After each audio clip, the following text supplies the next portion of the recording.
Hey everyone, welcome back to Corporate Decoder, the place where we decode the hidden meanings behind corporate filings. And let me tell you, Laird Superfoods is serving up some interesting news, a presentation that might just be their secret sauce. Before we dive in, if you love getting the real story behind the numbers, make sure you hit that subscribe button.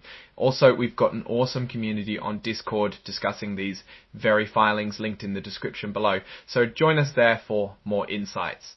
Scroll left Laird Superfood, Inc. exact name of registrant as specified in its charter.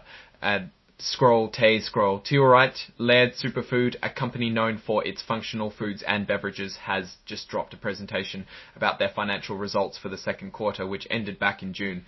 Think of this as their mid-year report card, and we're going to break down what those grades really mean. The report itself is dated August 11th, 2025. It's essentially a heads up to investors and anyone interested in the company about how they've been performing. It's not a full-blown financial statement like a 10Q, but rather a companion presentation that adds color and detail to their financial picture. Now, Laird Superfood stock, traded under the ticker LSF, is listed on the NYSE American. This means it's a publicly traded company, and these filings are how they keep us in the loop about their business and financial health. The main event here is all about their results of operations and their overall financial condition. They've published a presentation, and this filing is how they officially tell the world about it. They're putting their Q2 2025 performance on display and inviting everyone to take a look. This presentation isn't just a static document sitting on their website. They plan to take it on the road, so to speak, meeting with investors and financial analysts.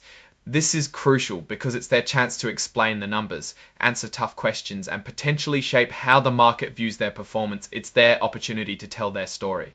So the actual presentation is tucked away as Exhibit 99.1. Think of it as the attachment that contains all the juicy details.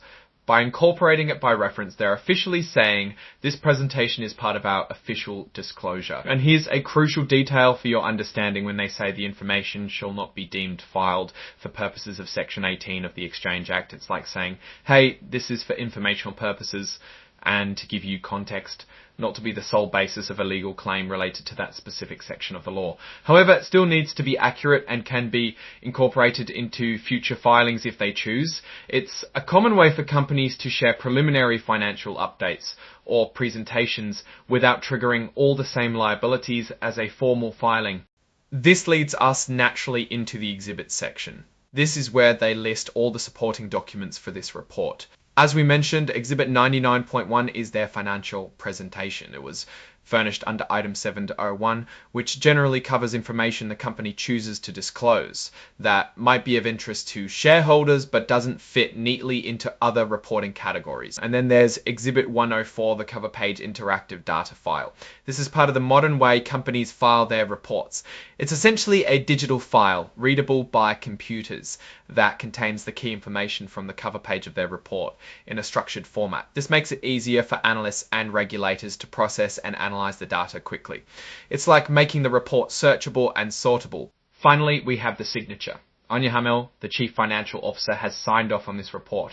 This signifies that the company's top finance executive has reviewed and approved the contents of this filing. It's a formal declaration that what's presented is, to the best of their knowledge, accurate and complete for the purpose of this filing. Now, let's get to the heart of it, the financial presentation itself.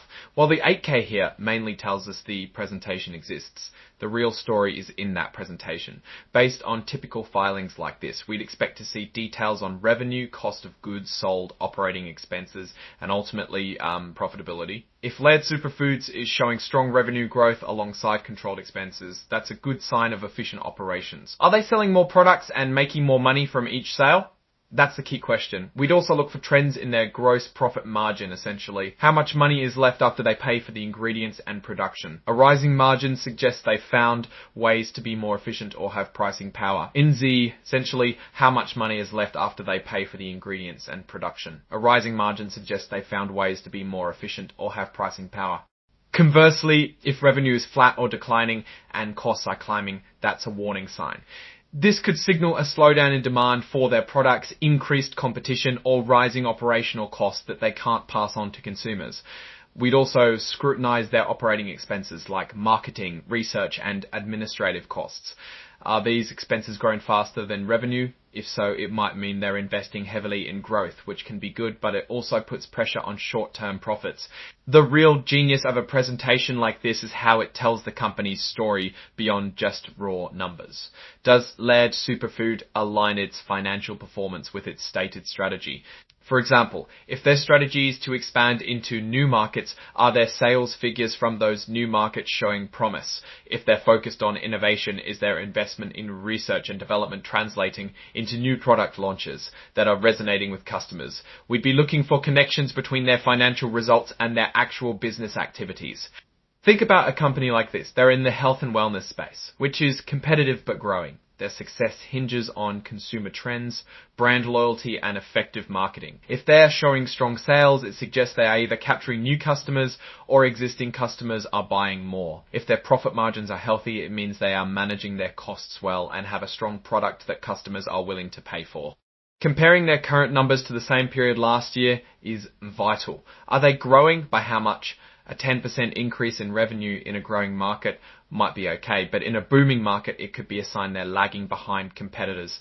Conversely, if they're showing solid growth during a tough economic period, that's a testament to the resilience of their products and their business model.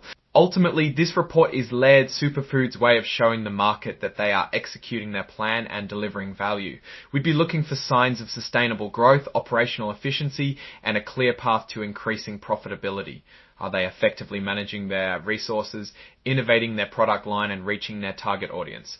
The numbers in their financial presentation will tell us if they are truly serving up success. So, looking at these filings, Laird Superfood is providing a snapshot of their Q2 performance and, importantly, setting the stage for their investor meetings. The critical part for us as observers is what's inside that presentation. If they are showing robust sales figures and healthy margins combined with growth in their key product lines, it indicates they are executing well in a competitive market. However, if their cost of goods sold or their operating expenses are growing faster than their revenue, it might suggest potential challenges in managing costs or a slowdown in their top-line growth. For me, the real story will be in the details of their product mix and geographic expansion.